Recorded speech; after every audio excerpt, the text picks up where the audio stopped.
Hii ni Jum TV Online. Furaha kiganjani. Kwa niaba ya mkurugenzi mkuu ZURA nachukua nafasi hii kwanza kukaribisheni. Najua hapa ni nyumbani, kwa tunakutana mara kwa mara.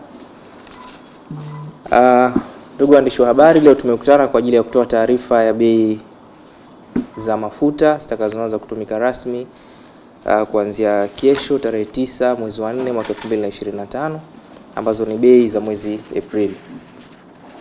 Kama ilivyo ada, Mamlaka ya Udhibiti wa Huduma za Nishati Zanzibar huwa inatangaza bei hizi kila ifikapo tarehe 8 ya kila mwezi, na leo tumekutana kwa ajili ya kutangaza bei ambazo zitatumika rasmi kuanzia kesho siku ya Jumatano tarehe 9 mwezi wa 4 mwaka 2025. Kwa kawaida huwa tunapanga bei hizi kwa kuzingatia masuala yafuatayo. Miongoni mwa mambo tunayozingatia ni pamoja na wastani wa mwenendo wa bei za mafuta katika soko la dunia ama Platts quotations. Huwa pia tunazingatia gharama za uingizaji wa mafuta haya katika bandari ya Tanga na Dar es Salaam wakati mwingine. Pia huwa tunazingatia gharama za mabadiliko ya fedha za kigeni zinazotumika kununulia mafuta kwa shilingi ya Tanzania. Halikadhalika huwa tunazingatia gharama za usafiri, bima na premium mpaka mafuta haya yanafika Zanzibar. Pia tunazingatia kodi na tozo za serikali, na mwisho lakini sio kwa muhimu, huwa tunazingatia faida ya uuzaji wa jumla na rejareja. Mamlaka baada ya kuzingatia haya imepanga bei za mafuta kwa mwezi Aprili kama ifuatavyo. Bei kwa mwezi March kwa upande wa petroli ilikuwa shilingi 2939.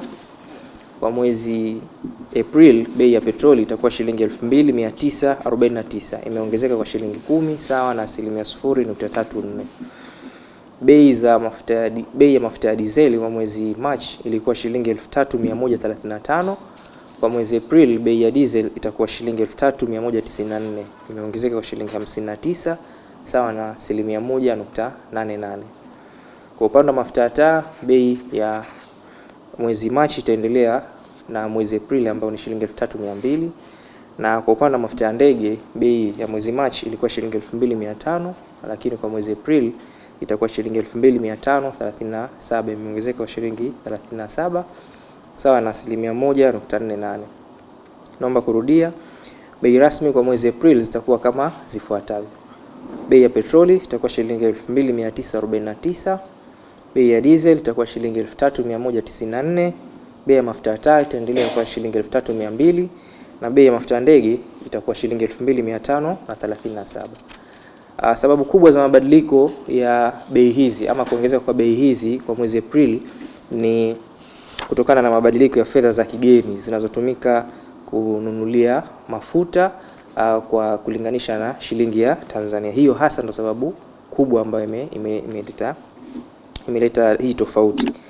Lakini kama ilivyo ada, mamlaka inawasisitiza wananchi kununua mafuta katika vituo halali vya mafuta na kudai risiti kila wanaponunua mafuta katika vituo hivi.